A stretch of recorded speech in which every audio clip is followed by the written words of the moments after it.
necessarily in terms of 100% fitness, but the horse has been ready to run for such a long time. He's probably bursting to get out on the track. Yeah, well, I think the John Durkin Memorial Chase at Punchestown in early December was his first kind of real target. He came out of that because the ground wasn't suitable, and then he did have the option to run in the Savile Chase over Christmas. He didn't make that, but here he is now. It's great that he's here. He looks very well. Yeah, he looks a picture, and as you say, Gary, he's been ready to run for a little while, so you'd expect that he'll come on a little bit in terms of fitness, but maybe not that much. Kelly just legging Davy Russell up. You won't be surprised to hear we won't be hearing Pat Stoss pre-race, or probably after the race either. He's not really a fan of interviews, but he's done a terrific job with this horse, no question about that. Let's just pick up one or two of the others for you if we can. Number 10's an interesting one there.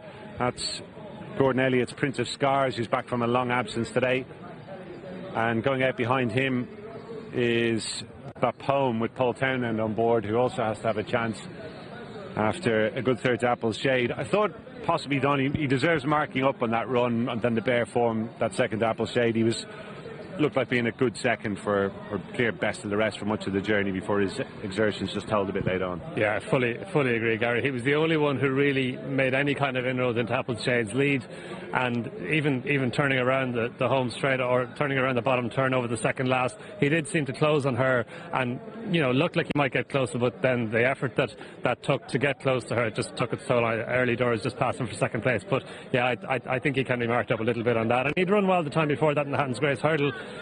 He probably would have beaten Limini for third place if he hadn't made a mistake at the final flight. So maybe need to come on from that, of course, to win a Galmoy hurdle. But they were two good runs, and he's a talented horse. He's had plenty of racing, but he's still a young horse. Yeah, at the risk of repeating ourselves, really big crowd here at Curran today. A lot of them coming down to get a close look at presenting Percy here ahead of his return to Fray. Nice to see Tommy Carmody is here as well, who of course used to ride a lot for John Mulhern, rode many of those good horses we were talking about. Let's just go back to Richard then and find out what price Percy is ahead of his return. So presenting Percy is currently priced at 2-1. Pretty quiet market, to be honest. 2-1 from 15 to 8 for the market leader. 4-1 Durasso. Limini's 7s into 6s, but Poem is priced at 7s. Coquin is also 7s. Klaltovic 11-1. Bits and pieces for Bleu Berry, 28 into 20s. Shane's Hill also just trimmed slightly, so quite a few of them are being shortened, although Durasso's back to 9-2, as the favourite is just edging out, priced at 2-1 currently. So the reason presenting Percy is favourite for the Gold Cup is revolving around his success in the RSA. The same season he had won the Galmoy hurdle last year, so it's a preparation that, whilst unconventional, is one that has been used by the trainer in the past, and presenting Percy winning at the festival for the second time comfortably beats Mona Lee, eventually by 7 lengths at the line, with Elegant Escape, who's due to run in the Cotswold Chase, inheriting third place due to the late capsize of Album Photo. Obviously Album Photo's come out and won already this campaign, and the wide margin success of presenting Percy immediately put him right towards the top of the Gold Cup market. And with Native River possibly not having conditions to suit yet, and with Might Bite disappointing, he does have a chance of cementing still further his current favourite status. Rather unusual in terms of the sense of going over hurdles off the back of a Gold Cup victory. Let's see how he fares, along with the others. We're getting close to off time for the Galmoy hurdle. Thanks, Richard. Yes, we spoke about this earlier on, Don. I think we both agree maybe a watching brief today. 2-1 is not a price that seems to be tempting too many punters at the moment, for all that he could easily go and win just as he did 12 months ago. Durasso's the really interesting one. Seems to be good market support for that, doesn't there, at 4-1? Yeah, he's strong. He's been strong all day, really, Gary. And he's been put in a second favourite behind presenting Percy and has maintained that position. But he's a relatively young horse. He's actually won 2 chases as well in France, and has run over hurdles behind Bacchusson. Last one at Punchestown on New Year's Eve was a good run. And if he progresses from that, like even on unofficial ratings, he's rated £6 inferior to presenting Percy over hurdles, and he's getting £5 from him, so that brings him very close to him. Up for all that, presenting Percy's chase mark is way higher than that. It's a hurdle race today, and on hurdle ratings there isn't that much between them. Okay, it doesn't look as though it's going to be too much longer then. 9-4 the field now, presenting Percy just edging back out to 2.25 to 1. Bapome and Limini at 6. Cocan Man weak enough under Ruby Walsh, horse who did very well last season, won a Grade 2 at Fairyhouse. before just levelling off late in the campaign. What we're about to find out, whether the Gold Cup favourite can return with a win. Presenting Percy into 2-1 again now near the off, as the runners get set to make their final turn. These horses have won an absolute glut of races between them.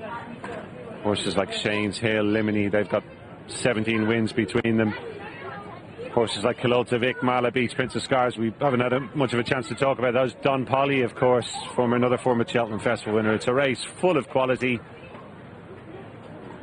The John Mulhern Galmoy hurdle, grade 2, 3 miles the distance, and Jerry Hannam once again to call them home.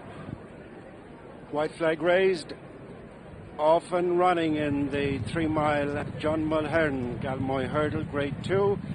Heading on up the straight to the first of 13 flights, and it's Cocan Mon with alongside Don Polly in the white cap, a couple of lengths back to former winner over the race Mala Beach with Kilolta Vic, followed by Durasso on the inside of Presenting Percy.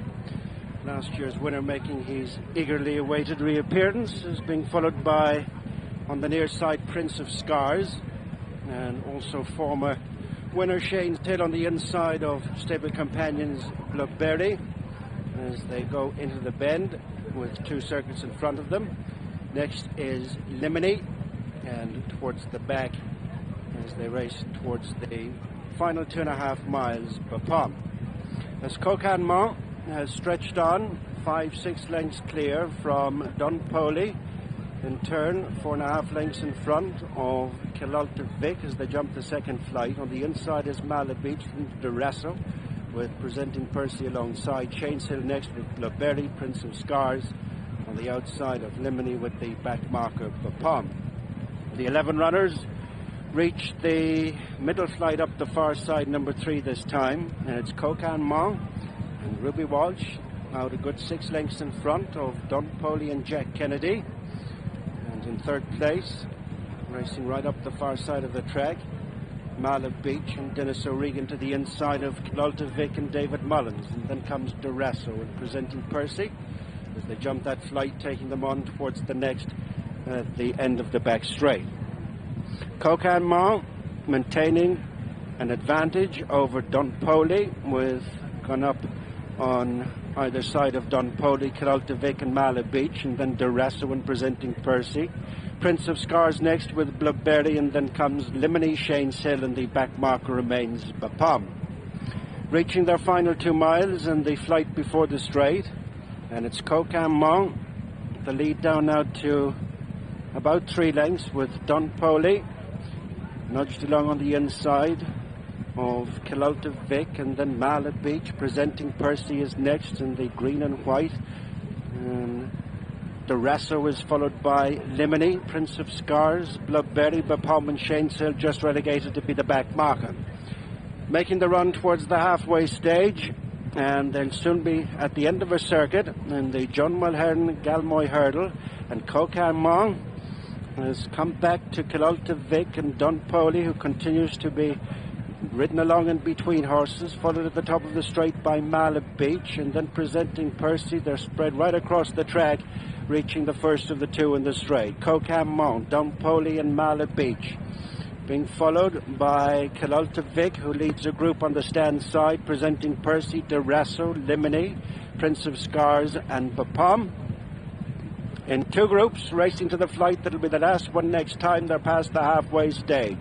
And it is Cocan Mon, keeping towards the far rail, leads Don Polly, Mala Beach, Kilolta Vic, Presenting Percy. Blueberry has improved. Then Durasso in between horses with Limini, Shane's Hill, Prince of Scars and Bapom back at the rear once again with a circuit to go and another 6 flights to jump. And it's Cocan Mon opening up an advantage once again over Don Polly. Mala Beach, Kilolta Vic is kept wide.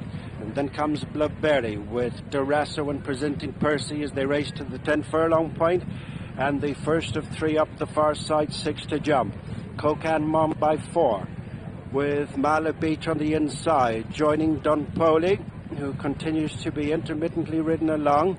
Kilalta Vic, Blubberry, Darasso presenting Percy, and then Shane's Hill being followed by Limini, Prince of Scars, and Bapom. Racing now to the next flight up the far side. This will be 5 from the finish. Kokam Mong leads Don Poli by 2.5. Then Mala Beach, Blubberry has moved up through the field into 4th, and then Kilalta Vic, Darasso, when presenting Percy, continue to race side by side as they continue towards the 7 furlong point and the 4th flight from the finish. Kokan Mong, Ruby Watch continuing at the head of affairs with Kilalta Vic on the outside of Mala Beach. Don Poli has just got a reminder, and then comes Blubberry presenting Mahler. Trex on the outside of Darasso as they race on now towards the top end. 3/4 of a mile to go, and the leaders are beginning to bunch up. Kokan Mong with second, Kilalta Vic, then Mala Beach presenting Percy, Blubberry, Darasso, Prince of Scars, Limini all close in behind, and dropping away is Don Poli and passed by Bapom. 3 to jump, 5 furlongs to go, and it's Kokan Mong joined by stable companion Kilalta Vic. Trek by presenting Percy, who's moved 3rd. Darasso next with Prince of Scars. Blubberry, Mala Beach has dropped back on the inside, and then Limini and Bapom.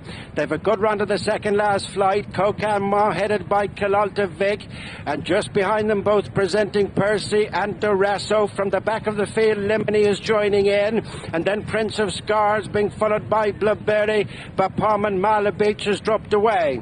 Off the home turn with 2 to jump, and action towards the stand side. Kilalta Vic leads presenting Percy, then Darasso and Limini towards the near side as they come away from the second last. Presenting Percy in between horses, hits the front from Kilalta Vic. Just behind them is Limini with Bapom and Darasso as they race for the final flight, and the John Mulhern Galmoy hurdle. It's presenting Percy on the near side, and Davy Russell, Pat Kelly stable star will lead at the final flight from Kilalta Vic. Limini, Bapom in between horses. Presenting Percy is not home yet. Bapom, Kilalta Vic, but presenting Percy will win his second John Mulhern Galmoy hurdle en route to another Cheltenham, with Bapom in between Kilalta Vic and Limini for 2, 3 and 4, and then Darasso and Prince of Scars.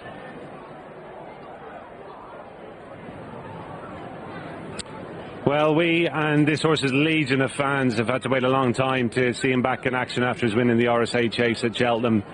Don McLean alongside me here. Don, I would suggest that's everything you could have hoped for, and maybe even a bit more from this horse presenting Percy on his return.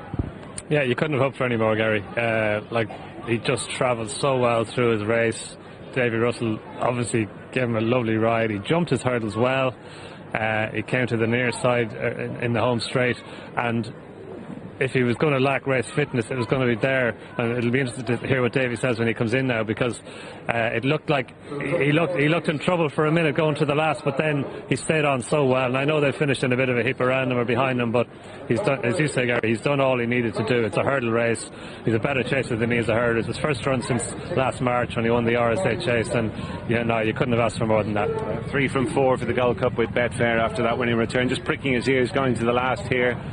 Every chance at this stage, Don, that if fitness was going to tell, he would have been swamped there, but he actually finds a bit extra and goes on again, which you love to see. And he's just got such a fantastic way of going and jumping as well. Back over hurdles today, you'd swear he hadn't jumped a fence probably since his last run over hurdles, but he's a joy to watch. He's one of the big stars of the game here in Ireland, and as I say, everyone connected with him will be absolutely thrilled with that return. Great to see Kilalta Vic running so well, isn't it? We all know what a huge engine he's got.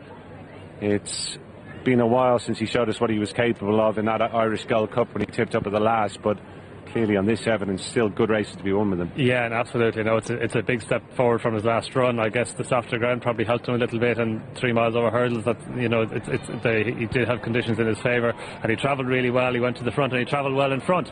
He just didn't have any answer to presenting Percy. And we just see even going to the last, he pricked his ears, the winner, and had a look and just popped over it. And again, pricked his ears on the run in. He probably had more left, and he's just done all he needed to do. And Kilalta Vic, as you say, has run really well. Bapom has run very well. He stayed on from the back, stepped up from his last run in the Christmas hurdle.